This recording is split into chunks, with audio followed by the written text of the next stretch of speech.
I'm Shrivasta Goswami. I'm studying engineering from University of Engineering and Management.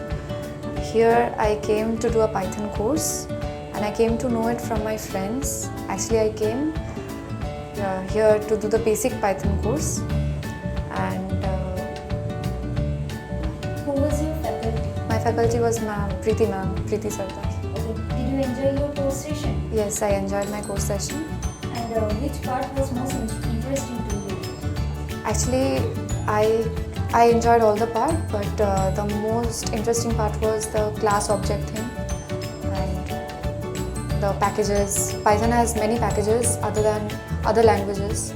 It has its speciality is that it has a lot of packages and which we can use in our code, and it's very Okay, I just want to know that from where you have known about us.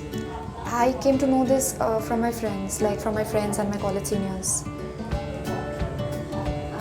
Will you recommend to your friends? Of course I will. I did recommend this to my friends because this is really not this is not monotonous type of a training center. We enjoy doing training here.